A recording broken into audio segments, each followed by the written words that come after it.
أكيد تخيل كده تكون ساحر عادي فصاحبك بيكون مستحقرك طبعا بسبب ضعفك، فبيقرر اللي هو يقتلك وبعد كده بيرميك طبعا من على الجرف، ولما انت بتكون خلاص على حافة الموت بيجيلك فرصة جديدة من النظام، وانت طبعا بتستغل الفرصة ديت عشان تنتقم من ابو اللي جابوه.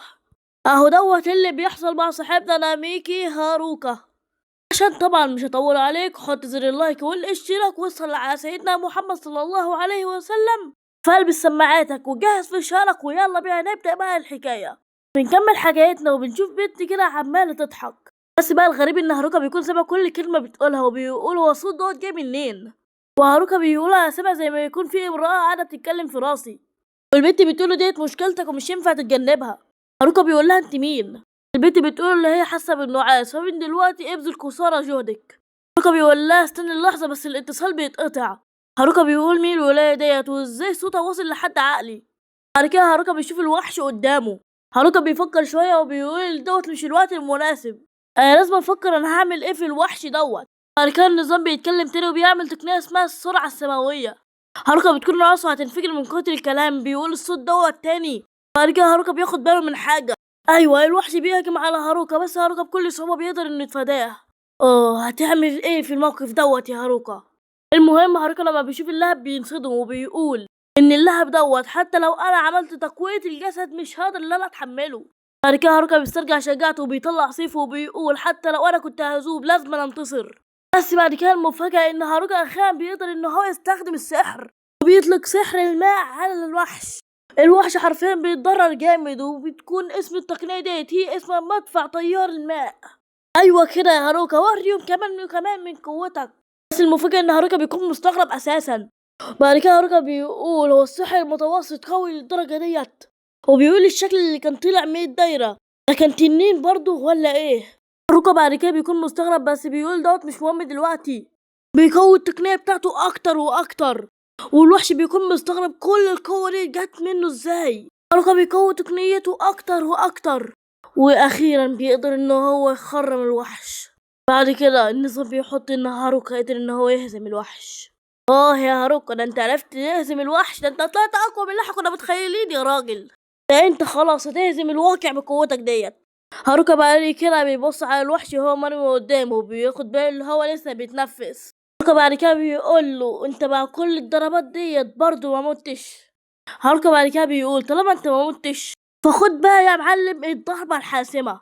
هاروكا بعد كده بعد ما بيقتل الوحش بيجيله نقاط بالهبل حرفيا، بس الأهم من كده هاروكا أخيرا بيقدر إن هو يوصل لمستوى إيه، وكمان النقاط بتاعته بتزداد بقوة 300، وكمان بيقدر إن هو يكتسب سحر متقدم. هاروكا بعد ما بيهزم الوحش بيقول حسنا، وبيقول كنت مفكر ان مهارة القياس هي مهارة عديمة الفائدة، قياس الاشياء والوقت والحاجات ديت. بعد ما اتطورت وبقت القياس السماوي بقت بتقيس اي حاجة واي وحش واي شخص. بعد كده بيقول ان كده قد التقييم بتيجي على قتل الوحوش او الردود او الحاجات ديت، بس طبعا لازم تكون في معركة مش تكون اي حاجة كده اهوت وخلاص. هاروكا بعد كده بيشوف اللي هو وصل لرتبة ايه. هاروكا بيقول انا ممكن اصبح اقوى واهزم كمان شينجي، وبتكون رجله بتوجعه وبيقع على الارض. هاروكا بعد كده بيقول انا لازم ارفع المستوى بتاعي. بيقول مش معنى ان انا ممكن اهزم الوحش دوت يعني انا ممكن اهزم برضه شينجي، لازم اطور من نفسي اكتر واكتر، انا لازم انتقم منك يا شينجي، انا اللي هكون الاقوى في العالم دوت. هاروكا بعد كده بيفتكر هيماواري وبيفتكر الهدية اللي هي اديتها له. هاروكا بعد كده بيقول لما انا اطلع من الزنزانة هجرب القياس السماوي، ووقتها انا هازم الواد اللي اسمه شينجي دوت. بعد كده البت اللي بتكون مراقباه بتقول يا الهي. بعد كده بنشوف حاجه كبيره طالعه من بركه ميه، وبتكون البنت متجسده على شكل وحش، بتقول له انت قتلت الكلب بتاعي وكمان استخدمت قواتي عشان تقتله، انت عندك جرأة كبيره ياض. هاروكا بيكون مرعوب تماما. البنت بعد كده بتقول يا الهي انت صحتني من نومي، عموما انت هتموت دلوقتي. بعد كده بنشوف حد مشغل قناة الأخبار، والأخبار بتقول إن من الصبح مات شخص من الرتبة دي اسمه ناميكا هاروكا. تكون هيماواري هي اللي مشغلة الموضوع دوت. أول ما بتسمع إن هاروكا مات بتعيط حرفيا وبتقول هاروكا. التلفزيون بيكمل كلامه وبيقول إن في الصبح هاروكا هجم عليه وحش هو وشينجي، وهاروكا ضحى بنفسه عشان شينجي هو اللي يمشي. يا ولادي الكدابة. الموارد بتوعك كان لازم أنا أمنعه إن هو يكون مستكشف، أدي مات دلوقتي بسببي. جدعة يا بنتي فعلا. بعد كده موارد بتشوف مين اللي عمال يرن على الجرس، وبعد كده لما بتيجي تشوف بتلاقي إن هو شنجي. شنجي بعد كده بيقول لها أنا مش شفتك من مدة طويلة. الموارد بتقول له أنت عاوز إيه دلوقتي ياض؟ شنجي بيقول لها طيب أنا مش كنت عاوز أجي هنا قبل كده، بس المهم لا كنت عاوز بس أديكي ديت.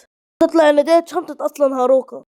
هيماوري بتقول له ثانية أنا هفتح الباب دلوقتي. بيبتسم وبيقول عندما يتعلق الأمر به تنهال بسرعة. بعد كده هيماوري بتفتح له الباب بسرعة. بعد كده بيقول لها أهلا. بعد كده بيكون لسه يديها الشنطة، بس بعد كده بيقول ديكي دولت مش ليكي. هيماوري بعد كده في ساعتها بتحس بحاجة غريبة وبتقع على الأرض، وبيكون ابن الذين عمل عليها قوة الجاذبية. بعد كده بيقول لها ايه في ايه يا هيماوري؟ بيقول لها انت حاسة بحاجة؟ البت بتقول لي يوكيمورا ما هذا بحق الجحيم، انا مش قادر ان انا اعمل قوتي. بيمد ايديه وبيقول لها انت بخير، بس طبعا هي معارف ساعتها بتزق ايديه وبتقول له ما تلمسنيش ابدا. بيقول زي ما هو متوقع منك، قوة ارادتك بتتفوق على اي امرأة عادية، بس انا بتساءل عن ان مدى صدمتك بشأن موت هاروكا. بعد كده هيماري بتقول انت لا تقل انك. شينجي بيقول مقاومتك للتمويم المغناطيسي كويسة، عشان كده واجهت صعوبة في الامر، بس انتي دلوقتي هدف سهل. هموري بتقول له ليه اصبحت واخد كده؟ بس كده لا، وضيف عليهم كمان حقير ومنحرف ووزير النساء وما بيستحماش كل يوم. شينجي بيقول لها انت مش فاهمه، انا كنت براقب هاروكا صديق الطفوله بتاعي. هو ايوه مش كان قوي، بس كان لطيف اكثر من اللازم، وبيقول يتجاهل شخص مثلي ويصبح سعيدا. شينجي بيقول انا مش ممكن اسامح اللي زيه ابدا. بعد كده بيقول هاروكا لازما يعاني، بس هو كده كده خلاص مشي. وبيضل يضحك وبيقول انت عارفة انا كنت استمتع بمصايب الاخرين. بعد كده هيموري بتقول له يا زبالة انت مجنون صح؟ بعد كده شينجي اول ما بيسمع الكلام دوت بيتعصب وبيمد ايديه وبيضاعف ضغط الجاذبية عليها اكتر واكتر. هيموري بتقع على الارض من قوة الجاذبية. بيقول لها طالما انت بتشتميني فديت وقاحة كبيرة، انت مش عارفة كده؟ شينجي بعد كده بيقول انت مستكشفة من درجة ايه وكمان موهوبة وكمان جميلة، وفي ناس كتيرة بتحبك، فازاي بتقول الكلام دوت؟ بعد كده بيقول هاروكا زمانه بيعيط في الآخرة دلوقتي. هيماوري بتقول له انت ليه بتروح للحد دوت عشان هاروكا؟ بعد كده شينجي بيقول لها زهقت من القصة ديت، هو بيعمل ضغط الجاذبية الفائق. هاروكا بقى في الوقت دوت بيكون قاعد بيهرب من الوحش، وبيعمل بعد كده تقنية البصيرة، بس وقتها النظام مش بيكون عاوز يجيب أي حاجة عن المخلوق دوت. هاروكا بعد كده بيقول فشل الكشف عن الاسم الحقيقي، وبيسمع بعد كده صوت البنت ديت تاني وهي بتقول البشر يفعلون هذه الأمور بسرعة كبيرة دائما، اللي هم يعرفوا أي حاجة عن اللي قدامهم. وبتقول ديت آخر مرة كنت عانيت فيها، والمرة دي أنا استعددت تماما.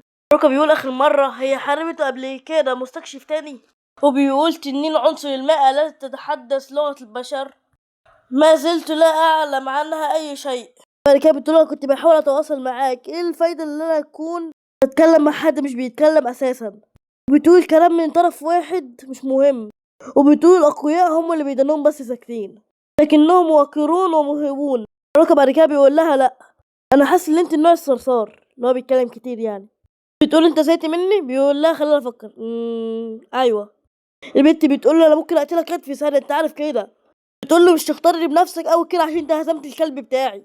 بيعمل تقوية الجسد وبيقول لها طبعا ممكن اختار بنفسي، انت اصلا ما تقدريش ان انت تعملي حاجه قدامي. وبيقول على الارض انا عندي فرصه ان انا افوز، وكمان لو انا اتمكنت ان انا استفاد جيد من المهاره اللي هي بتاعت القياس السماوي في مكان زي كده عشان ابقى اقوى، فما ينفعش طبعا ان انا اتاخر دلوقتي. شكلها هتولع. بيقول انا هازم شينجي. بعد كده بيحط السيف بتاعه بالنار وبيحاول بعد كده اللي هو يهجم على الرقبه بتاعتها، وبيقول أولا خلق النقطة العمياء بالنار، ثم استهدف النقاط الحيوية بضربة قاطعة. بيعمل الحركة بتاعته اللي هي رقصة العنقاء العالية، بيولع حرفيا فيها بالكامل. نهار أبيض على القوة الجبارة. بيفكر بعد كده اللي هو قتلها، بس المفاجأة اللي هي بتطلع من الحيطان وبتضحك وبتقول أنت من سيموت اليوم. وكده بتنتهي حلقتنا، أتمنى إن هي تكون عجبتكم. وطبعا طالما انت وصلت في الحتة دي انت عاوز تقلب الفيديو، بس اللي انت عاوز تقلبه ولسه ما حطيتش لا لايك ولا اشتراك، يا عم حط اللايك والاشتراك وبلاش بخل في اللايكات كده. عاوزين نوصل على الاقل 250 قبل نهاية الشهر. بس كده عموما في الحلقة الجاية يا ترى في الحلقة الجاية هيقدر هاروكو اللي هو يهزم الوحش؟ ده اللي هنعرفه في الحلقة الجاية. يا ترى هيقدر برضو اللي هو يهزم شينجي؟ دوت برضو اللي هنعرفه في الحلقة الجاية. عشان طبعا مش هطول عليكم، يلا سلام. ما تنسوش اللايك والاشتراك.